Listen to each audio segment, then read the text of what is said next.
Kukuha pa ng isang scorer itong San Miguel Beermen para dito sa kanilang tinatawag na playoff push.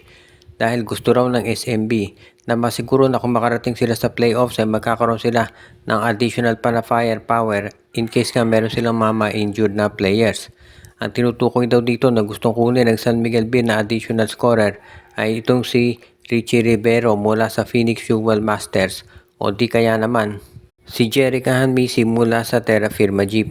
Doon sa dalawang nabanggit, mukhang mas madaling makukuha nila itong si Ahan Misi dahil ang Terra Firma ay malamang ma-eliminate na. Pag natalo yan sa San Miguel, eliminated na yan, sigurado. So mas madaling makipag-usap ng trade dyan. Kasi itong Phoenix in playoff contention pa, so medyo malabo, napakawalan nila si Richie Rivero. Kung sakasakali at matuloy nga yung pag-acquire ng San Miguel kay Jerry Kahanmisi, magkakaroon sila ng isa pang scorer. Nakita natin kung paano na ininda ng San Miguel yung pagkawala ditong si Don Troliano nung ito'y na-injure at natalo nga sila ng ilang games. Nung nakabalik si Troliano, ayun, nanalo na sila. Kaya mukhang ito talaga yung kinakailangan ngayon nitong San Miguel Beermen, ang makakuha ng isa pang scorer at tutulong just in case nga merong off night itong si CJ Perez, si Marshall Asiter at yung iba pa nilang players. Ngayon, yun namang magiging kapalit ni Ahan Misi sa tingin ko pwede nang ibigay ng San Miguel Beer itong si Chris Miller na kapalit dyan at isang first round draft pick. Posible niya na mapagkasunduan itong San Miguel pati na nitong Terra Firma Jeep. Of course, sasabihin mo mas maganda ako si Richie Rivero makuha at talaga namang magaling si Richie Rivero. Pero aminin natin mahihirapan ang San Miguel na kunin ng nabanggit na player, lalo na at kalaban nila sa playoff positioning itong Phoenix Fuel Masters. Kaya sa ngayon, mukhang magiging problema lang ng San Miguel ay kung kailan maaprobahan itong trade para makuha nila si Ahan Misi dahil gusto ni Coach Leo makapag-alaro kaagad ito. Speaking of makapaglalaro, itong si Jonathan Williams, yung dating best import ng PBA ay babalik na dito para sa Phoenix Fuel Masters. Pinalitan na ni Williams itong si James Dickey at ito'y kinumpirma ni Phoenix coach Charles Chu at ibig niya sabihin maglalaro na si Williams doon sa next game ng Fuel Masters. Good news ito para dito sa Phoenix, lalo na at alam natin na sila talaga ay nangangailangan ng panibagong import at alam natin merong mga kontrobersya at may mga issues na pumapaligid dito kay James Dickey kaya siya pinalitan. May mga nagsasabi na ito raw ay hindi naman talaga injured at for some reason nagdesisyon na hindi maglaro. Sabi ng iba baka nagbebenta yan o kaya naman ay baka may offer sa ibayong dagat kaya gusto na niyang umalis sa mga palitan. Kung ano pa man yung dahilan ay si James Dickey confirm wala na dito sa Phoenix at yan na ngayon si Jonathan Williams ang balik dito. Magandang ginawa ito ng Phoenix dahil ito si Jonathan Williams gaya nga nung nabanggit natin naging best import yan. Kaya actually nung naging best import ito si Williams, tinalo niya si Benny Boatwright at si Justin Brownlee. Kaya nga hindi na nakapagtataka na ito ang kinuha kaagad-agad ng Phoenix Fuel Masters. Tignan natin kung paano nga nagagawing adjustment ng ibang teams dahil nag-upgrade talaga pagdating sa import itong Phoenix at sigurado malaki maitulong nito sa kanilang koponan.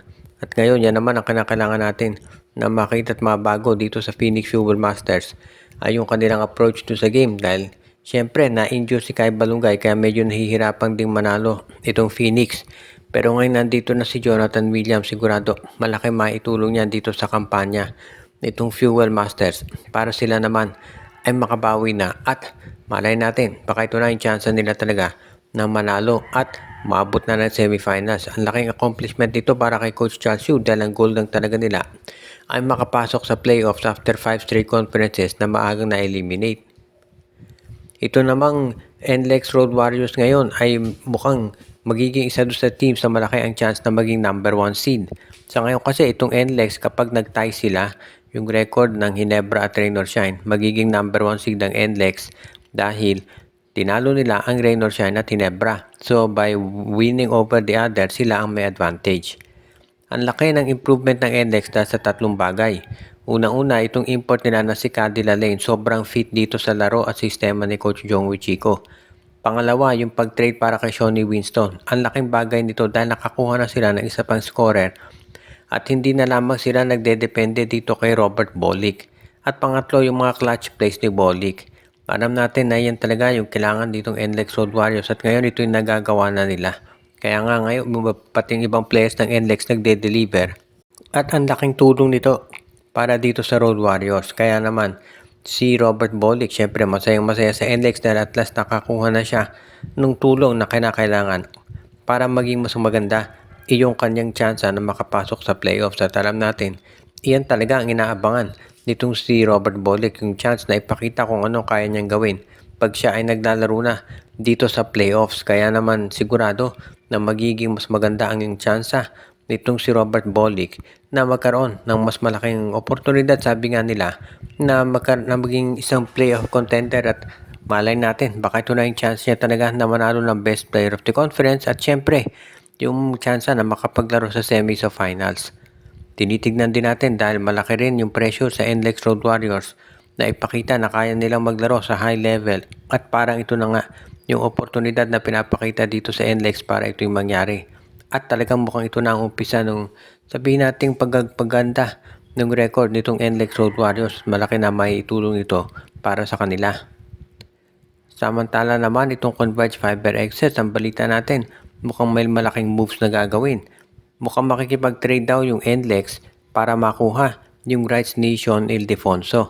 Kasi si Sean Ildefonso, huling naglaro yan sa Rain or Shine Elasto Painters pagkatapos nagpunta sa MPBL.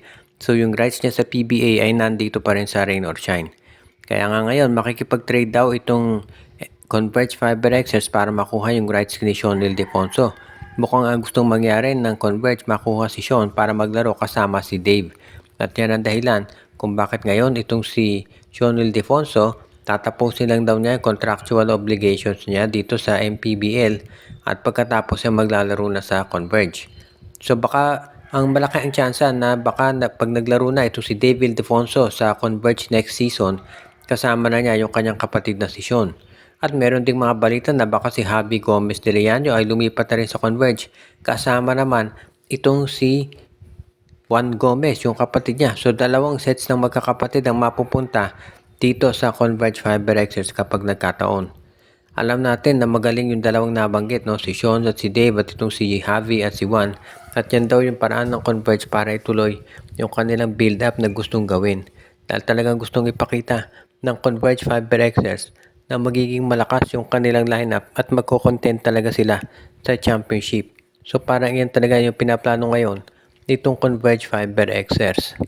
Na naman hindi nakapagtataka na talagang magkakaroon ng major movement itong Converge para palakasin yung kanilang roster. At sabihin natin na magiging improvement talaga para dito sa Converge kung magagagawa nga nila ng paraan na sila yung maging isa dito sa mga top playoff contenders dito sa PBA. Kaya abangan natin yung magiging plano ni Coach Delta Pineda sa mga susunod na araw.